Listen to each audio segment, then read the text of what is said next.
Voilà, pour la revue de presse avec Renaud, bonjour. Bonjour Joël. Bienvenue. Merci. Première information, résolution du phénomène des écroulements d'immeubles. Le Premier ministre associe les élus locaux. Oui, bonjour à tous. Après les deux effondrements d'immeubles en l'espace d'une semaine qui ont fait 63 victimes, dont 13 morts, le chef du gouvernement a eu une rencontre avec l'Union des villes et communes de Côte d'Ivoire. Au cours de cette réunion, Patrick Achis, selon le Patriote, a indiqué qu'il étudiait la possibilité de déléguer certaines prérogatives de contrôle dévolues au ministère de la Construction et de l'Urbanisme aux maires qui ont au quotidien la gestion de leur localité. Et à en croire le confrère, au cours du Conseil des ministres de ce mercredi 9 mars 2022, des décisions fortes seront arrêtées pour adresser cette problématique qui est devenue un sujet d'inquiétude pour les populations ivoiriennes. Et on change de sujet, on parle maintenant politique, restructuration en profondeur du RHDP. La récréation est terminée. Oui, c'est ce que lance sa une le matin.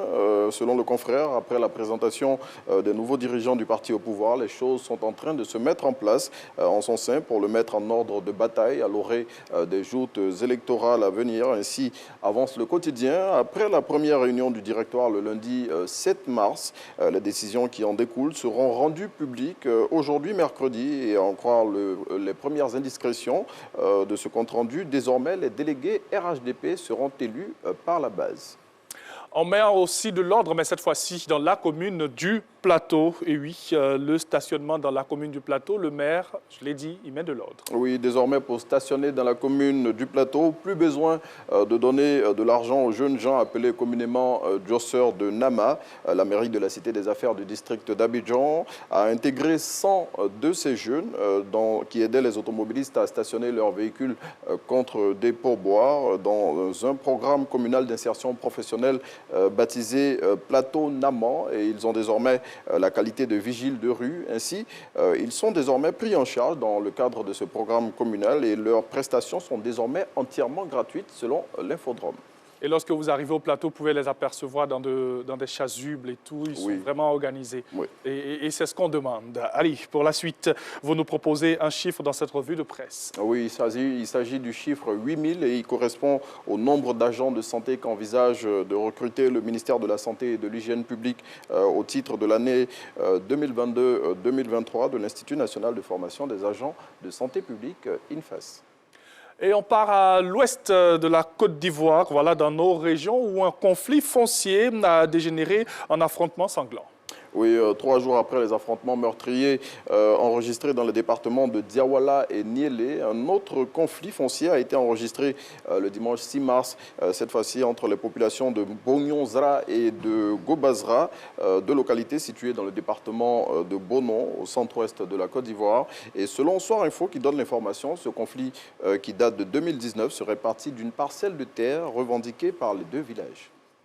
Et on termine avec du sport, donc élection à la présidence de la Fédération ivoirienne de football. De nouvelles dispositions arrêtées par la FIFA et la CAF. Oui, c'est dans un courrier adressé il y a peu au comité de normalisation de la Fédération ivoirienne de football que les deux instances internationales de régulation du foot lui ont demandé de revoir la disposition concernant la question du parrainage par catégorisation pour les candidats à la présidence de la FIF. Selon l'Inter qui a consulté ce courrier, la FIFA y demande soit l'annulation de la question de parrainage par l'Assemblée générale ou le retour au système de 4 parrainages. La FIFA y demande également par la même occasion une nouvelle date pour les élections à la présidence de la Fédération ivoirienne de football. Vivement que cela arrive, et puis on passe à autre chose. On est un peu fatigué quand même.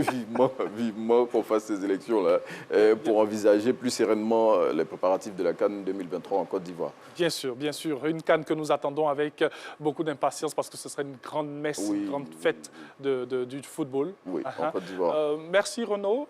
Je vous en prie. Voilà, la suite, ce sera bien sûr avec Info Continue. Aujourd'hui, on est en mode continu. Bien sûr. Et aussi la revue de presse, on reviendra le jeudi. Oui, en mode intégral. Avec l'intégrale. Oui. Voilà. On parcourt toutes les actualités. Bien évidemment, on fait le tour de la Côte d'Ivoire, de l'Afrique, on part à l'extérieur du pays aussi, selon les informations qui sont traitées au jour le jour, parce que chez nous, c'est l'information du jour. Voilà. Donc, en fonction de la pertinence des informations qui sont traitées par les médias, eh bien, on voit si l'opportunité se présente ou pas d'en parler à nos téléspectateurs.